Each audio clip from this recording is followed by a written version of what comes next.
नीतीश कुमार ने सीधे सीधे हमला बोला है। नीतीश कुमार का बीजेपी पर बड़ा हमला आया है, हमें तोड़ने की कोशिश की गई। नीतीश कुमार कह रहे हैं कि हमें तोड़ने की कोशिश की गई है, ये हमला हम पर किया गया है। यानी पहले पार्टी तोड़ने की कोशिश और अब इन छापों के जरिए फिर से सरकार तोड़ने की कोशिश। नीतीश कुमार का ये बड़ा हमला आया है, जहां एक तरफ सीबीआई के छापे पड़ रहे हैं, वहीं दूसरी तरफ नीतीश कुमार सीधे सीधे बीजेपी पर आरोप लगा रहे हैं।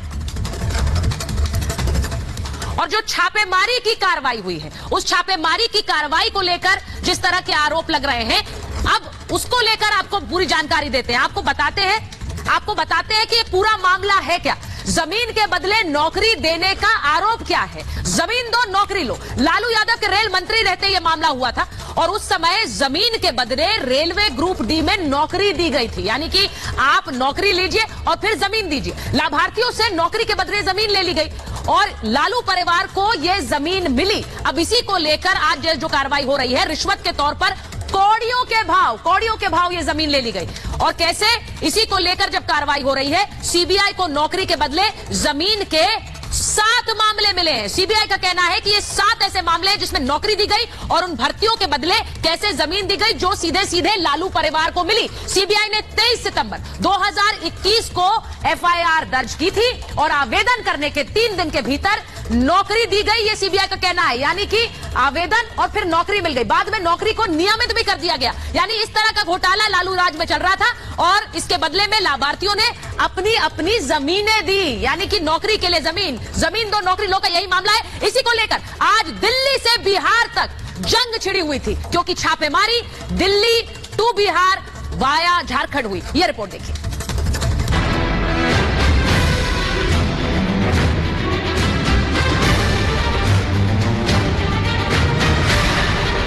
भ्रष्टाचार पर देश के अलग अलग हिस्सों में महाभारत छिड़ गया है। बिहार, झारखंड और गुरुग्राम में सीबीआई और ईडी ने भ्रष्टाचार के तार खंगाले तो दिल्ली का दंगल दूसरे ही पायदान पर पहुंच गया। उधर महाराष्ट्र में भ्रष्टाचार ने विधायकों में 2-2 हाथ मचा दिए। बिहार के पटना और मधुबनी में आरजेडी के 2 सांसद, 1 एमएलसी और 1 पूर्व एमएलसी पर सीबीआई ने जमीन के बदले नौकरी घोटाले में छापेमारी की। इसके साथ ही सीबीआई ने गुरुग्राम में एक निर्माणाधीन मॉल में छापामारी की, जिसका लिंक बिहार के डिप्टी सीएम तेजस्वी यादव से बताया जा रहा है। झारखंड में ईडी ने खनन घोटाले के तार खंगाले तो सीएम सोरेन के करीबी प्रेम प्रकाश के घर से AK-47 बरामद हुई। जबकि दिल्ली में शराब घोटाले की जंग विधायकों की खरीद फरोख्त के आरोपों तक पहुंच गई, तो महाराष्ट्र में खरीद फरोख्त पर ऐसी नारेबाजी हुई कि शिंदे और उद्धव गुट के विधायक विधानसभा में ही भिड़ गए।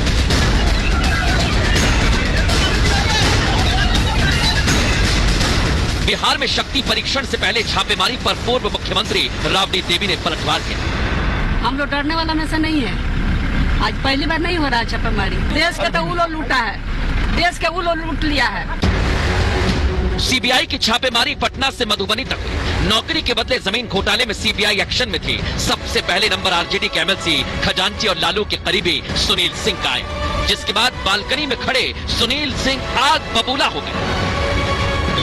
2 जगह रेड करेंगे तो डर के मारे आधा विधायक भाग जाएंगे और हम अपना जो करना है कर लेंगे। और क्या मतलब सब राजनीतिक है। आज ही का दिन क्यों चुना गया? कहीं बोलता है कि साइन कीजिए, कागज पर साइन कीजिए। घंटे भर में सुनील सिंह के अलावा राज्यसभा सांसद अशफाक करीम, राज्यसभा सांसद फैयाज अहमद और पूर्व एमएलसी सुबोध राय का नंबर भी आ गया।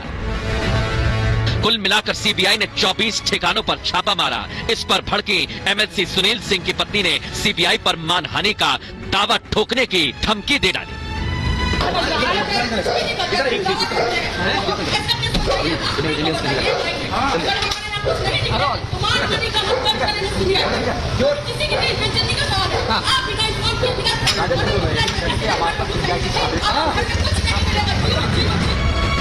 लालू के रेल मंत्री रहते हुए रेलवे में नौकरी के बदले लाभार्थियों से रिश्वत में जमीन लेने के मामले में काफी पहले से जांच चल रही है। करीब 7 मामले सीबीआई के हाथ लग चुके हैं, लेकिन आज बिहार विधानसभा में शक्ति परीक्षण से पहले छापेमारी की टाइमिंग पर सवाल उठे।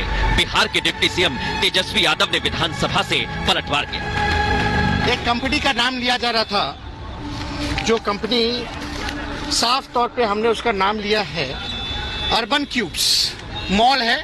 और ये मॉल जो है ये प्रोजेक्ट का नाम है। हमने पता करवाया ये कि भाई ना मेरा लेना देना, ये कहां से कौन मेरा मॉल भी बना दिया और छापे भी पड़वा रहे हैं। बिहार में सीबीआई तो झारखंड में खनन घोटाले में ईडी की अलग अलग टीमों ने व्यवसायी और कई राजनेताओं के करीबी प्रेम प्रकाश के ठिकानों पर छापा मारा। रेड में कई महत्वपूर्ण दस्तावेजों के साथ अलमारी से AK-47 बरामद हुई, जिसके बाद बीजेपी ने NIA जांच की मांग कर दी। इधर दिल्ली में आपने विधायकों के खरीदने का आरोप लगाया तो बीजेपी ने घोटाला कर विक्टिम कार्ड खेलने का। जो प्रयोग शिंदे के ऊपर सफल हुआ, वो प्रयोग सिसोदिया के ऊपर मोदी जी का फेल हो गया, और वह प्रयोग हमारे इन 4 विधायकों पे किया जा रहा है। और इनसे यह भी कहा जा रहा है कि तुम टूटोगे तो 20 करोड़ मिलेगा, तोड़ के दूसरों को लाओगे तो 25 करोड़ मिलेगा। 20-25 विधायक हमारे संपर्क में हैं। किस प्रकार की बातें कही जा रही है। भारत रत्न नहीं, भ्रष्टाचार का रत्न मिलना चाहिए और गोल्ड मेडल मिलना चाहिए घोटालों के लिए, और घोटाले करने के बाद विक्टिमहुड कार्ड खेलते हुए झूठ बोलने के लिए। यह अरविंद केजरीवाल की शराब नीति, जिसमें हुआ है कट्टर करप्शन, और उसकी खराब नीति की एक भी सवाल का जवाब नहीं देंगे। हर समय एक नया झूठ फैलाकर मुद्दे को डाइवर्ट करने की कोशिश करेंगे। मैं तो पीएम मोदी ने लाल किले से कहा था कि लूट का माल लौटाना पड़ेगा, और अब लग रहा है कि लाल किले का प्रण भ्रष्टाचार के खिलाफ रण में बदल चुका है। भ्रष्टाचार पर छापेमारी को लेकर विपक्ष केंद्र पर आरोप लगा रहा है, लेकिन सवाल उठ रहा है कि जांच से खलबली क्यों? शराब, खनन, नौकरी के बदले जमीन घोटाले में सच सामने आने से किसे दिक्कत है? भ्रष्टाचार पर चौतरफा प्रहार से क्यों मचा है हाहाकार? Bureau report, Republic Bharat. और बड़ी खबर आपको बताऊं कि तेजस्वी यादव ने मॉल कनेक्शन पर क्या बोला है। अब से थोड़ी देर पहले तेजस्वी यादव अपने पूरे गुस्से में नजर आए और मीडिया से बात करते हुए तेजस्वी ने मॉल कनेक्शन पर अपनी बात रखी और सीधे सीधे उसे नकारा। कहा मॉल लिंक के आरोपों पर मेरा मॉल भी बनवा दिया और छापेमारी भी करवा दी। सीबीआई बताए मॉल किसका है। ये तेजस्वी यादव का सीधा हमला आया है। वो कह रहे हैं कि अब तो सीबीआई बताए कि मॉल किसका है। ये बड़ी खबर आपको बता रहे हैं, तेजस्वी यादव का बड़ा हमला। आपको यह भी बताया कि इस मॉल को लेकर क्या कहा जा रहा था, क्योंकि तेजस्वी यादव से जुड़ी हुई प्रॉपर्टी पर आज छापेमारी हुई। यह कहा गया सीबीआई बताए मॉल किसका है, पूछ रहे हैं तेजस्वी यादव। आपको मैं बताऊं कि कैसे गुरुग्राम में मॉल पर सीबीआई का छापा पड़ा, और इसके बाद कैसे गुरुग्राम में जब ये छापा पड़ा तेजस्वी से जोड़ा जा रहा है इस मॉल का लिंक, और इस मॉल पर ही तेजस्वी यादव ने अपनी चुप्पी तोड़ी है। अभी निर्माणाधीन है मॉल कह रहे हैं, ये भी आपको बता दें। ये मॉल यानी अभी बन रहा है, और सीबीआई यहां पर कागजात खंगालने के लिए पहुंची थी, इन्वेस्टमेंट के पैसे का लिंक खंगालने के लिए पहुंची थी, और ये कहा जा रहा है कि इसका लिंक सीधा तेजस्वी यादव से बनता है। कंस्ट्रक्शन कंपनी को लेकर भी ये पड़ताल की जा रही है। अब यह भी कहा जा रहा है कि अबू दुजाना की कंपनी ये मॉल बना रही है, और अबू दुजाना कौन है? आरजेडी फाइनेंसर बताए जा रहे हैं। अब पूर्व एमएलए दुजाना, यानी वो कहा जा रहा है कि ये है इस मॉल के फाइनेंसर, और सीधा सीधा लिंक आरजेडी और तेजस्वी से जोड़ा जा रहा है। तेजस्वी ने मॉल से कनेक्शन को पूरी तरह से नकार दिया है। अब मैं जरा अपने मेहमानों के पास आ रही हूं। ये खबर भी मैंने आपको बताई, तेजस्वी का रिएक्शन भी बताया। मेरे साथ बीजेपी के राष्ट्रीय प्रवक्ता सरदार आरपी सिंह जुड़ रहे हैं, मेरे साथ आरएलजेपी के प्रवक्ता संजय सराफ जी जुड़ रहे हैं, राजनीतिक विश्लेषक अमनीश अवस्थी जी जुड़ रहे हैं, जेडीयू के प्रवक्ता अभिषेक झा हमारे साथ हैं, आरजेडी के वरिष्ठ नेता सुमन कुमार मलिक हमारे साथ जुड़ रहे हैं, डॉक्टर अजीज खान राष्ट्रीय प्रवक्ता है समाजवादी पार्टी के, और अकील खान साहब है राजनीतिक विश्लेषक हैं और आम आदमी पार्टी का पक्ष रखते हैं। बहुत बहुत स्वागत आप सभी का। मैं शुरुआत में सीधे सरदार आरपी सिंह आपसे कर लेती हूं। ना मेरा कोई लेना देना है, आपने छापे भी पड़वा दिए, मॉल भी मेरे नाम करवा दिया, कह रहे हैं तेजस्वी यादव। चलिए, जब सीबीआई अपनी चार्जशीट पेश करेगी उसमें उत्तर देने वो क्यों मॉल किसके नाम है, किसके पैसे लूट हुए, और जो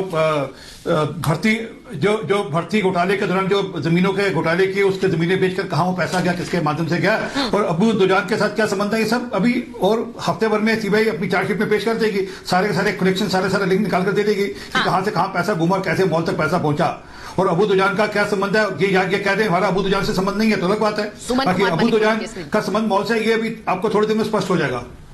कनेक्शन क्या है भाई अभिषेक झा जी, कनेक्शन क्या है ये तो आप ही बता पाएंगे, क्योंकि वो सीधे कनेक्शन की बात करें। सुमन कुमार मलिक स्क्रीन पर आ गए। सुमन जी जरा बताइए, आपकी पार्टी के नेता इस कनेक्शन से क्यों इतने तिल मिलाए हुए हैं? वो अपना काम छापेमारी जारी है। आरपी सिंह जी बोल रहे हैं अबू दुजाना कौन है, जरा बता दीजिए।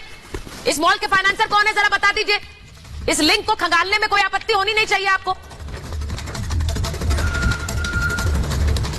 सुमन जी, हमारे पार्टी के हमारे नेता जो हैं हमारे देश, हाँ जी, बोलिए। मैं सबसे पहले मैं आपको ये बात स्पष्ट कर दूं कि हमारे नेता किसी भी सरकार के किसी भी कदम पर न तिलमिलाए हैं न घबराए हैं, क्योंकि दो राजनीति देश में स्वतंत्रता आंदोलन के बाद देश देख रही है, यह बेहद ही दुर्भाग्यपूर्ण है। और मैं आपको स्पष्ट कर दूं कि हमारे नेता और हमारी पार्टी और हमारा